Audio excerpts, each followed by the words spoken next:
সামনের আইসিটি পরীক্ষায় arts commerce সায়েন্সের যে কোনো মানের স্টুডেন্ট 90% প্লাস পর্যন্ত প্রশ্ন কমন পেয়ে যাবা জাস্ট আমার এই সাজেশন ক্লাসটি ফলো করার মাধ্যমেই।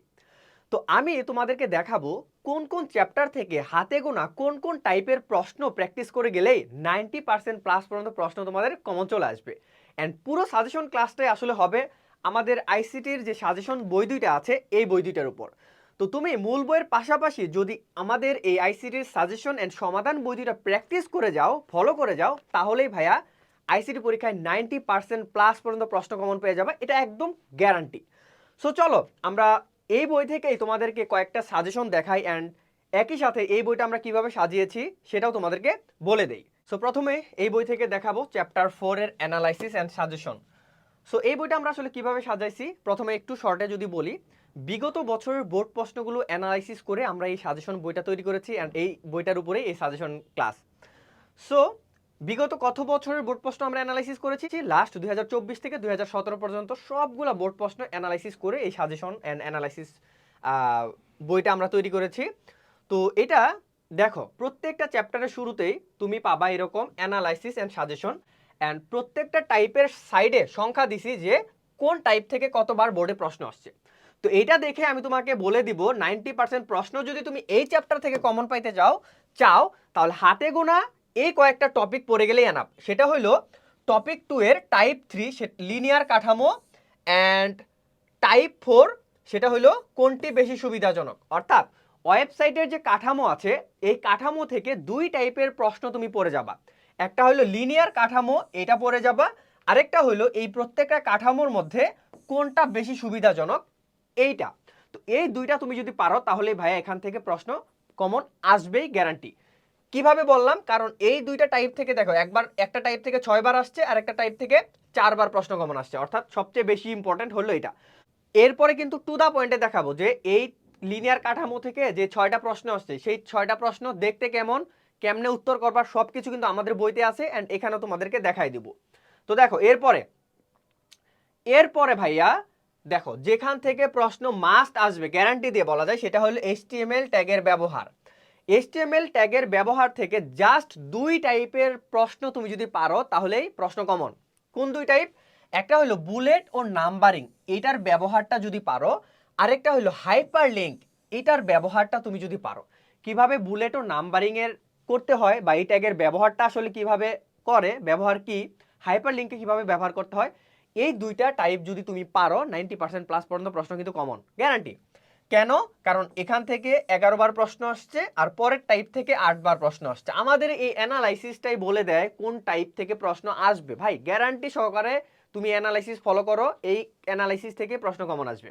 ওকে ফাইন, তাহলে আমাদের আগেরটাতে আমরা দেখলাম ওয়েবসাইটের কাঠামো থেকে দুই টাইপের প্রশ্ন তোমাকে পড়তে বললাম আর HTML এর ব্যবহার থেকে দুই টাইপের প্রশ্ন তোমাকে প্র্যাকটিস করতে বললাম। এখন এইগুলো প্র্যাকটিস কই থেকে করবা?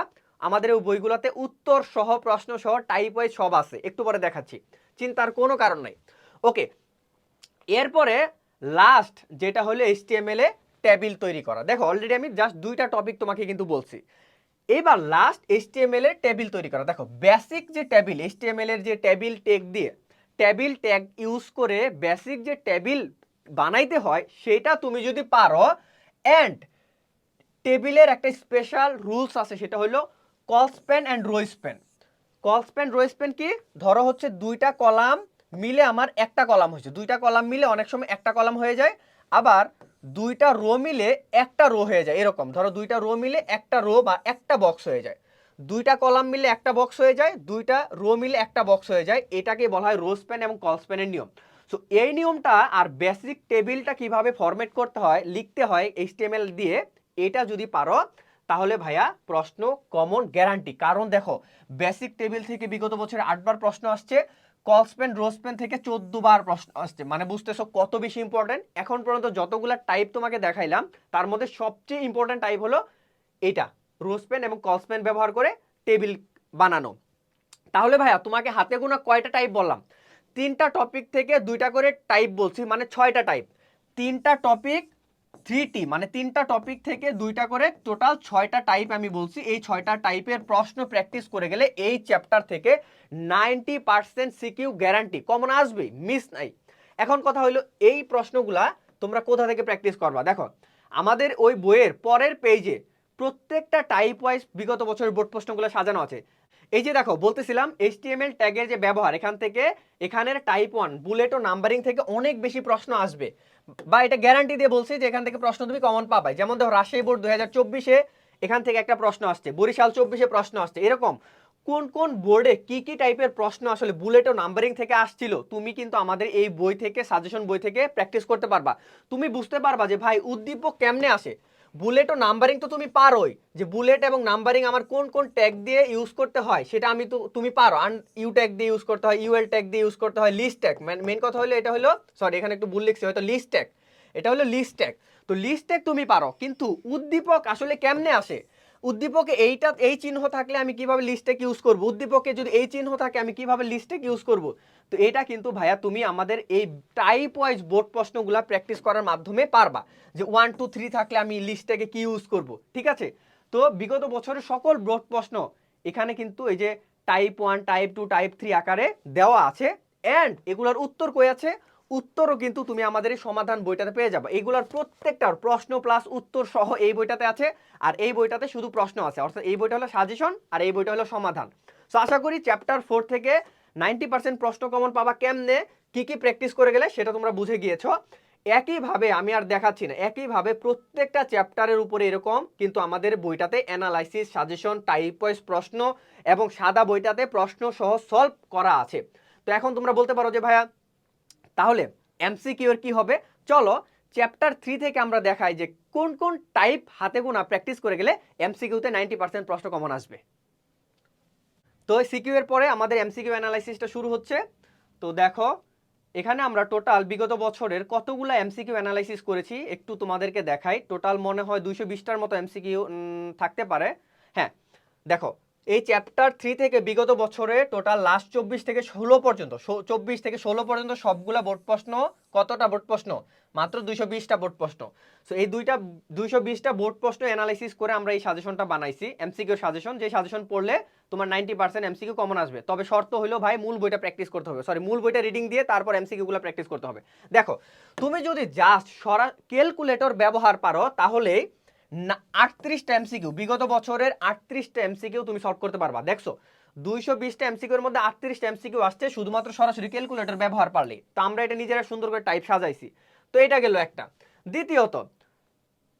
দ্বিতীয়ত হইলো তুমি যদি কোড, এই চ্যাপ্টার বই থেকে জাস্ট কোডের কিছু রিডিং পড়ো, 20টা এমসিকিউ তুমি পারবা। জাস্ট বই থেকে কোডের যে ব্যাপারগুলো আছে এটা একটু রিডিং পড়তে হবে।